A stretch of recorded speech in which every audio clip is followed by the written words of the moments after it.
함수 y는 fx가 닫힌 구간 a, b에서 연속이고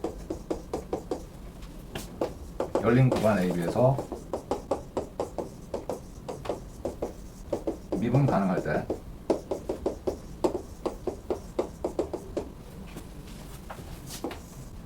b 빼기 a분의 fb 빼기 fa 가 f'c가 되는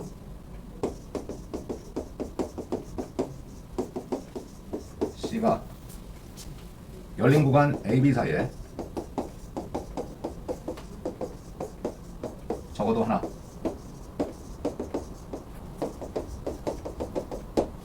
존재한다. 이게 평균값 정량. 자, 설명하겠습니다. 구간 AB가 일단 저렇게 설정이 됐고요. 여기서 미분 가능하대. 뭐 단순하게 드릴게. 여기 주어진 곡선이 y는 fx로 합시다.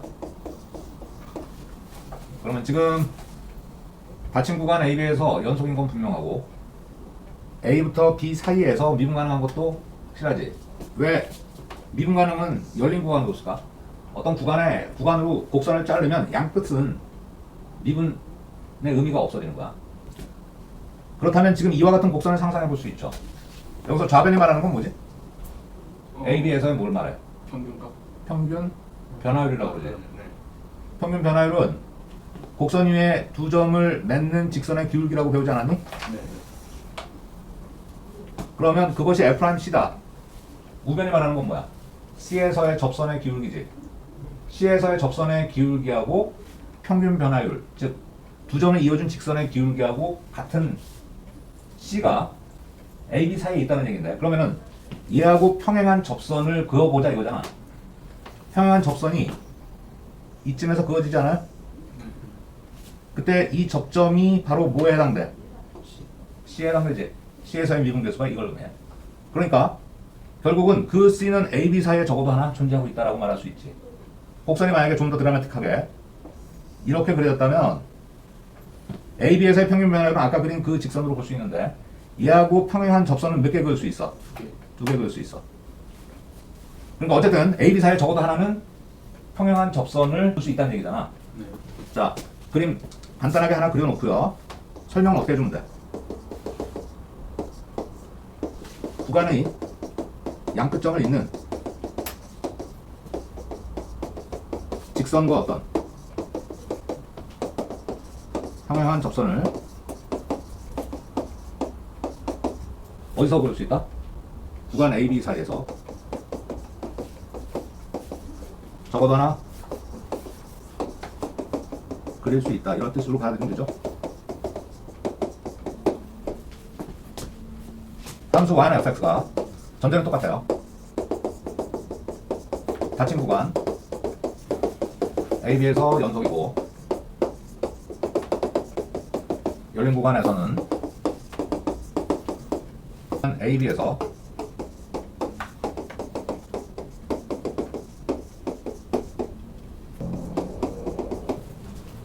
FA하고 FB가 같다고 합시다. F'C가 뭐가 되는?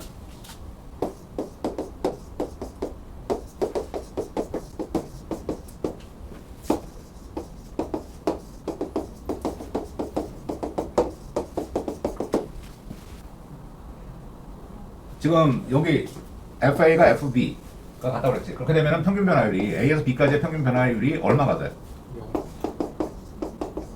분자가 0이니까 0이지. F'C가 0이 되는 게 AB 사이에 적어도 하나 있다. 그 말로 말할 수 있지. 평가의 정리에서. 자, 베로의 정리입니다. 3차 방식의 실근의 개수. 실근의 개수에 관련된 문제는 다 그래프의 문제라고 보면 돼. 뭐의 문제라고? 그래프의 문제야. 그러니까 그래프를 우선적으로 그릴 줄 알아야 될 거고요. 일단 3차 함수 fx를 ax 제곱 더하기 bx 제곱 더하기 cx 더하기 d라고 뒀고 그걸 0으로 두는 3차 방정식이 됐죠. 저 방정식이 실근을 최대 몇 개까지 가질 수 있어? 3개까지 가질 수 있지. 그러면 최고차의 계수가 양수일 때 지금 우변이 말하는 y는 0은 x축을 말하지 않니? 그러니까 x축과 3차 곡선의 교점의 개수가 3개 있다는 얘기겠지. 세개 있게 그림을 그려보면 이런 식으로 그려지겠죠. 그럼 반드시 3차 곡선은 뭐가 존재해야 돼요? 극점이 존재해야 되겠지. 그 조건은 뭐라고 그랬어? F'X를 0으로 둔 2차 방정식의 판별식이 어떨 때? 0보다 클 때 극점이 존재하죠. 근데 그 조건만 가지고 될까? 극점은 있는데 만약에 3차 곡선이 이런 식으로 그려졌다면 극점은 존재하지만 X축과의 교점이 몇 개입니까? 한 개밖에 없죠. 그러니까 이거는 위배되는 그림이니까 정상적인 조건이 뭐가 부과돼야 될까? 극대값은 뭐가 돼야 돼? 양이고 극소값은 음이어야 되지. 그걸 간단히 어떻게 쓰면 되냐면요. 극대값 구해야 된다는 얘기예요. 극소값도 구해서 서로 곱하면 양이다 음이다. 음이다. 2번에 이중근과 다른 한 실근. 그 말은 X축이 이렇게 지날 때 3차 곡선이 어떻게 그려져야 될까? 이중근은 접하는 근이지. 그리고 다른 한 실근. 요게 이중근이고 요게 다른 한 실근이야. 그러면 이렇게 그려지기 위한 조건이 역시 극점은 존재해야 하겠네.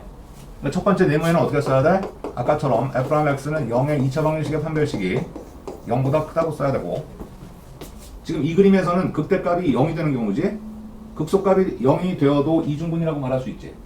그러니까 극대값이나 극소값 중에 적어도 하나가 얼마가 돼야 돼? 0이 돼야 되죠? 그래서 이렇게 써주면 되겠다.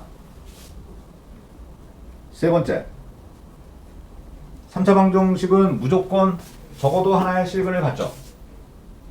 홀수차 함수는 전체적으로 증가하든지 아니면 전체적으로 감소하게 돼서 X축과 교점이 반드시 하나 이상은 나타나게 되어 있다고. 그러니까 하나의 실근을 갖는 경우는 극점이 없으면 무조건 하나의 실근을 갖죠. 극점이 있는 경우는 그럼 어떻게 돼야 돼? 아까 여기 첫 번째에서 그린 이 빨간 그래프가 극점이 있음에도 실근은 몇 개다? 한 개인 그림이지. 그러면 하나의 실근을 갖는데 극점이 존재한다면 지금은 어떤 조건이 부과돼야 돼요? 극대 극소값의 부호가 서로 어때야 돼? 같아야 되지. 그래서 극대 극소값의 곱이 0보다 크다라고 써야 되겠죠?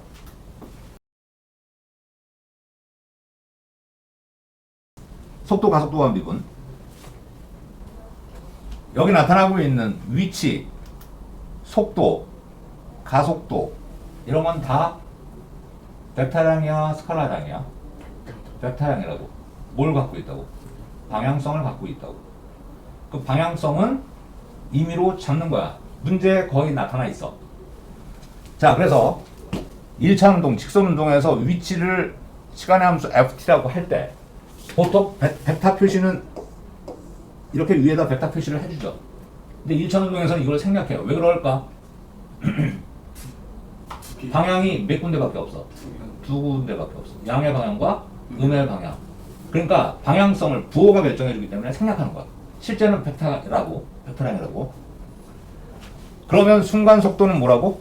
위치를 시간에 대해서 미분한 거라고. dv dt라고 쓰고요. 여기다가 f't라고 쓰면 되겠죠. 가속도는 속도를 시간에 대해서 미분한 겁니다. 그러니까 F를 위치를 두 번 미분한 게 가속도라고 보면 되겠지. F'(t). 그럼 평균 속도는 뭐냐? 평균 변화율하고 같은 개념이야. 그러니까 시간에 어떤 구간이 주어지지. 시간의 구간이 주어질 때 그때 어떤 점이 움직였다면 그때 평균 속도는 시간의 변화량 t2 빼기 t1분의 위치의 변화량 ft2 빼기 ft1 평균 변화율의 의미하고 똑같다고. 네 번째 속력이라는 말이 나오죠. 속력은 벡터량이야 스칼라량이야? 저건 스칼라량이에요. 속도는 영어로 뭐라고 쓰게? velocity라고. 이건 벡터량이라고. 속력은 뭐라고 쓰게? 이게 스피드야. 미국 영화에, 할리우드 영화에 스피드라는 제목의 영화가 있어. 찰리신이 아니라 누구야? 산드라 블럭이라고 알아? 대단히 유명한 배우야, 현역 배우야. 아직도 나이가 한 60이 넘었을 것 같은데 한 40대 정도, 40대 초반으로밖에 안 보여. 그래비티에 나온 여자 주인공. 그래비티가 바로 뭐야? 중력이라는 뜻이야. 거기에 나온 배우인데 그 사람하고 또 누구냐면은 키아누 리브스. 두 사람이 주연한 거야. 그러니까 어떤 악당이 버스에다가 폭탄을 설치해놓고 그 버스가 40마일 이하로 속력이 줄어들면 폭파한다고 협박을 하면서 돈을 요구해. 그런 영화야. 그걸 이제 산다르 불러가고 잠깐만 키아누 리브스가 잠깐만 해결을 하는 그런 영화.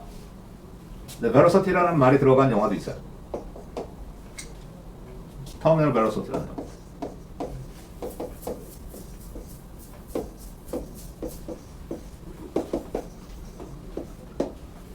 이게 무슨 뜻이야? 터미널이 무슨 말이야? 버스 터미널 있잖아. 끝이라는 뜻이야. 종점 뭐 이런 거. 종속도라는 뜻이지. 영화 제목이야 이게. 우리나라에선 제목을 이렇게 했으면 아무도 이해를 못하니까 우리나라에선 제목을 바꿨어. 어떻게 바꿨게? 네, 터미널 스피드로 바꿨어. 이렇게 해서 개봉했어. 이 영화는 찰리 씬이라는 남자 배우랑 또 나스타 스킨스키 러시아계 여배우가 주연인데 이거는 이제 소련이 붕괴되고 그 소련의 KGB가 미국에다가 은닉해놓은 그 자금이 있거든. 그 자금을 이제 그 기존의 그 KGB 요원들이 서로 가지려고 그러고 그 거기에 한 요원이었던 여자 주인공이 그걸 본국에 송환을 하려고 하는 그런 갈등을 이제 그린 영화인데 왜 제목이 이렇게 붙었냐? 거의 끝날 무렵에 금괴를 비행기에다 다 실어. 그리고 여자 주인공이 빨간 스포츠카의 트렁크에 갇혀. 그리고 비행기에 같이 실려요. 그리고 이제 악당들이 그 비행기를 몰고 도망을 가. 근데 그 비행기에 찰리 씬이 몰래 이륙하기 바로 직전에 몰래 숨어들어. 그래가지고 그 여자가 갇혀있는 그 뭐지? 자동차를 갖다가 떨어뜨려. 촥 떨어뜨려. 그래갖고 이 남자가 열쇠를 갖고 있었는데 트렁크 문을 가까스로 열고 여자를 트렁크에서 빼내가지고 낙하산을 펴서 내려와. 이 제목이 왜 붙었는지 알겠지? 내가 설명한 내용에. 몰라? 자, 대기권에서 자연낙하 운동을 하면은요, 등가 속도 운동을 한다는 건 너네들 물리 시간에서 배웠을 것 같아. 그러니까 매초 9.8m/s씩 늘어나지. 근데 실제 실험을 해보면 처음엔 등가 속도 운동을 하다 나중에는 무슨 운동으로 변해? 등속도 운동으로 변해. 왜? 대기와의 마찰 때문에 속도가 변하지 않아. 그래서 나중에는 그 속도가 일정해지죠. 그렇게 자연낙하 운동을 한다고. 그 마지막 속도를 뭐라 그래? 터미널 벨로시티. 여기서는 왜 스피드가 틀려? 벨로시티가 왜 맞을까? 방향성이 분명히 있는 거야, 이건. 지구 중심 방향을 향해서 떨어지고 있으니까. 이 말이 맞아. 자, 사설이 길었는데. 어쨌든 여기 속력이라는 말이 나오는데 속력은 스컬라장이다. 그래서 속력을 S라고 쓰면 얘는 속도의 절대값으로 보면 돼. 속도의 절대값이라는 게 무슨 말인지 알아요? 벡터의 절대값이라는 얘기지. 벡터의 크기를 말하는 거야. 아니면 벡터의 길이. 자, 그럼 평균 속력은 뭐냐? 평균이라는 말이 들어가면 무조건 시간의 구간이 있는 거죠. T2 빼기 T1분의 여기 분자는 그냥 델타 L로 써야 돼요. 델타 L이라고 쓰고 델타 L이 말하는 게 뭐야? 운동 거리 라고 써주면 돼. 여기서 가장 많이 나오는 유형의 문제는 시간에 대한 일반적인 변화율에 대한 문제. 애들이 너무너무 어려워해. 자, 시간에 대해서 어떤 길이의 변화율이라는 말이 나오면 이때 그거를 표기하는 게 더 중요해. DLDT라고 쓰는 거야. 길이는 램스라고 해서 이 표현을 쓸 줄 알면 반 이상 푼 거야. 다음, 시간에 대한 반지름의 변화율. 반지름을 뭐라고 그래? R로 많이 쓰지. DRDT로 쓰라고. 넓이 DSDT로 쓰지. 부피의 변화율 DVDT로. 반지름을 뭐라고 그래요? 영어로 라디어스라고 그래. 그래서 R로 쓰고, 넓이는 스퀘어, 부피는 볼륨. 다 의미가 있어서 그런 첫 번째 문자를 갖다가 붙이죠. 자, 여기까지가 미분의 활용에 대한 전체 이론입니다.